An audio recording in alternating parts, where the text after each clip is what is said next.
نعبد و ایاک نستعین۔ اے چاند یہاں نہ نکلا کر، بے نام سے سپنے دکھلا کر، یہاں الٹی گنگا بہتی ہے، اس دیس میں اندھے حاکم ہے، نہ ڈرتے ہیں نہ نادم ہیں، نہ لوگوں کے یہ خادم ہیں، اس دیس میں ہے کاروبار بہت، اس دیس میں گردے بکتے ہیں، کچھ لوگ ہیں عالی شان بہت اور کچھ کا مقصد روٹی ہے، کچھ لوگ ہیں عالی شان بہت اور کچھ کا مقصد روٹی ہے، جو کہتے ہیں سب اچھا ہے، مغرب کا راج ہی سچا ہے، اے چاند یہاں نہ نکلا کر، بے نام سے سپنے دکھلا کر۔ میرے اسلام آباد بار کے تمام عہدیدار، یہاں کے غیرت مند، جرأت مند، بہادر وکلا، سٹیج پر بیٹھے تمام مشران، میڈیا کے دوست، تمام کو السلام علیکم ورحمۃ اللہ وبرکاتہ۔ میں ایمان مزاری صاحبہ کا، یہاں کے باقی وکلا کا، اپنے آئی ایل ایف کی ٹیم، علی بخاری صاحب، ہمارے جو نعیم پنچوتا صاحب ہیں، خالد بھائی ہیں، باقی جتنی، ڈاکٹر بابر اعوان صاحب بھی بیٹھے ہیں، جتنی بھی باقی آئی ایل ایف کی ٹیم ہے، ان تمام کا شکریہ ادا کرتا ہوں۔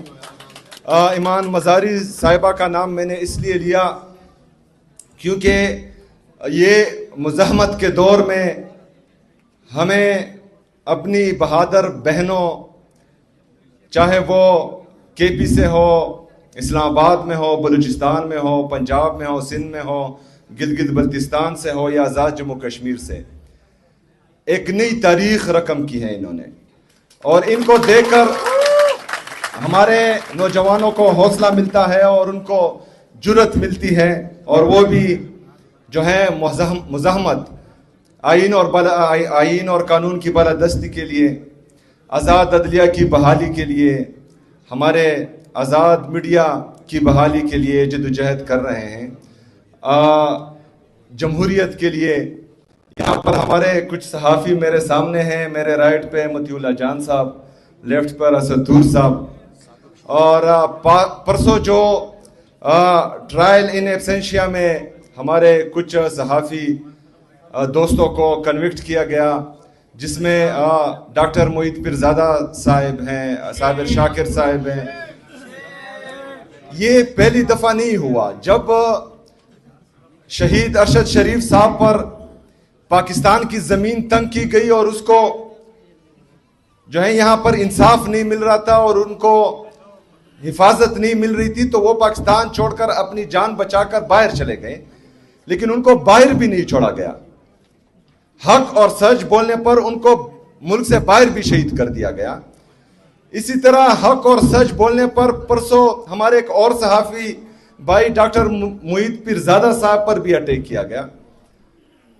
تو کہنے کا مقصد یہ ہے کہ اس سے پہلے ہم بار بار یہ کہتے آئے ہیں کہ آج اگر مجھ پر ہے، کل آپ پر آنی ہے۔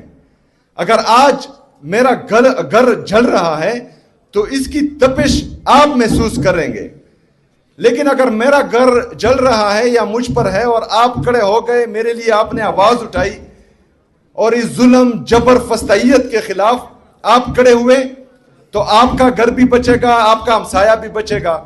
تو اسی طرح اگر پاکستان تحریک انصاف پر آج ہے اور 3 سالوں سے مسلسل ہم پر جبر، فسطائیت ہو رہی ہے اور حق اور سچ کا ساتھ دینے والے صحافیوں پر جو ہے کوحرام برپا کیا گیا ہے اور آپ چپ ہیں، تو آج ہماری باری، کل آپ کی باری، اور یہ سلسلہ چلتا رہے گا، یہ رکے گا نہیں۔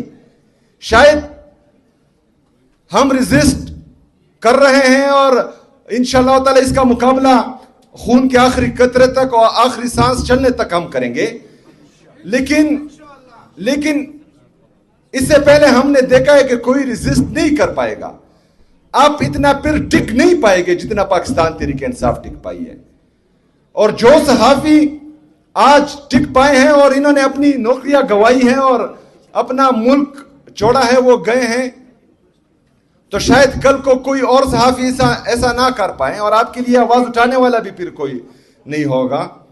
تو ہم چاہتے ہیں جو عمران خان صاحب کی حقیقی آزادی کی تحریک ہے، جس میں صرف اور صرف جمہوریت کو مضبوط کرنا، آئین اور قانون کی بالادستی لانا، آزاد عدلیہ کی بحالی، کیونکہ چٹ کے ذریعے اگر فیصلے ہو رہے ہیں تو پھر ہم اور کیا گلے کر سکتے ہیں. 3 ججز جو یہ حکم دیتے ہیں سپرنٹنڈنٹ اڈیالہ جیل کو کہ میری ملاقات میرے لیڈر میرے قائد جناب عمران خان صاحب سے کرائی جائے، اور 3 ججز کے آرڈر ایک سپرنٹنڈنٹ جو ہے وہ ردی کی ٹوکری میں پھینک دیتا ہے، تو ہم باقی انصاف کی کیا توقع کر سکتے ہیں؟ کون بچائے گا پاکستان؟ عمران خان! عمران خان! کون بچائے گا پاکستان؟ عمران خان! عمران خان! کون بچائے گا پاکستان؟ عمران خان صاحب، اس کو اللہ تعالیٰ نے سب کچھ دیا ہوا ہے، اسے کسی چیز کی ضرورت ہی نہیں ہے. اگر وہ اس کے باوجود بھی جیل میں ہے تو وہ ہماری جنگ لڑ رہا ہے. وہ پاکستان میں ہر مکتبہ فکر کے لوگوں کی جنگ لڑ رہا ہے. اس کے ساتھ تو ہو رہا ہے، تقریباً 3 سال مکمل ہونے کو ہے. اس کے ساتھ جو ظلم جبر فسطائیت ہو رہی ہے وہ تمام دنیا کے سامنے ہے. عدت جیسے گھٹیا کیسز جس کا اسلامی تاریخ میں کوئی مثال نہیں ملتی اس پر کیے گئے. توشہ خانہ کا کیس کیا ہے؟ مطلب گاڑیاں لینے والے آج حکمران بیٹھے ہیں اور قانونی طریقے سے کوئی چیز لینے والا جیل میں بیٹھا ہوا ہے. یہ مذاق بنایا ہوا ہے، اور یہ صرف عمران خان صاحب کے ساتھ مذاق نہیں ہے، یہ وکلا آپ کے ساتھ، آپ کی عدلیہ کے ساتھ، ہمارے ججز کے ساتھ، ان سب کے ساتھ مذاق ہو رہا ہے. اور آپ پر جو ہیں یہ ہنس رہے ہیں بند کمروں میں. آپ لوگوں کو مفلوج کیا ہوا ان لوگوں نے. اگر عمران خان صاحب جیل میں ہے آج تو ہماری جنگ لڑ رہا ہے، ہر مکتبہ فکر کے لوگوں کی جنگ لڑ رہا ہے. تو ایک بندہ اگر ہم سب کی جنگ لڑ رہا ہے تو ہمیں یونائٹ ہونا ہے، ہم نے اس کا ساتھ دینا ہے. ہم نے اس جبر ظلم فسطائیت کا مقابلہ کرنا ہے. ضمیر کی آواز سنی ہے. اگر ضمیر مردہ ہے تو پھر تو ٹھیک ہے، بیٹھو آرام سے. لیکن کسی کا بھی اگر 1% بھی ضمیر زندہ ہے تو وہ اس 26ویں آئینی ترمیم کے خلاف بھی کھڑا ہوگا، 27ویں آئینی ترمیم کے خلاف بھی کھڑا ہوگا. جو انفیئر ٹرائلز ہو رہے ہیں، چاہے وہ صحافیوں کے ہیں چاہے پولیٹیشنز کے ہیں، اس کے خلاف بھی کھڑا ہوگا. اور یہ ڈیمانڈ کرے گا کہ جتنے بھی ہمارے پورے پاکستان میں سیاسی ورکرز ہیں جن کو ناحق قید کیا ہوا ہے، یہ ڈیمانڈ کریں گے کہ ان سب کو رہائی ملے. عمران خان صاحب ہیں، وہ اپنی رہائی کی بات نہیں کرتے، وہ فیئر ٹرائل کی بات کرتے ہیں. ہمارے عدالتیں اتنی مفلوج ہیں کہ جب عمران خان صاحب کہتے تھے کہ مجھے سیکیورٹی رسک ہے، میں لاہور سے اسلام آباد نہیں آ سکتا، کیونکہ اس سے پہلے ان پر جو ہے 4 گولیاں لگی تھی، ان کو اٹیک ہو گیا تھا. لیکن یہاں کے ججز کہتے تھے کہ نہیں تمہیں آنا ہوگا. آج عدالتیں خود اٹھ کر جو ہے اڈیالہ جیل جا رہی ہے. ایک سابقہ وزیر اعظم اور پاکستان کے سب سے مقبول ترین لیڈر کو لاہور سے اسلام آباد زخمی حالت میں بلایا جاتا ہے، لیکن ایک بندہ جو کنوکٹڈ ہے اور وہ باہر سے پاکستان آ رہا ہے، عدالت خود جا کر اس کو ایئرپورٹ پر ریسیو کرتی ہے.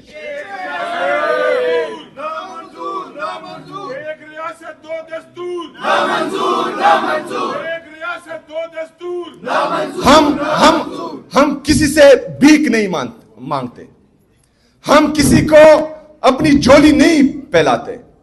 پاکستان تحریک انصاف عمران خان صاحب کا ہر سپاہی، عمران خان کا ہر ادنا کارکن صرف اور صرف چاہتا ہے کہ انصاف ہو، آئین اور قانون کی بالادستی ہو. اگر آئین اور قانون کی بالادستی میں، انصاف میں ہمارے گلے بھی کٹ جائے ہمیں پرواہ نہیں، لیکن انصاف ہو.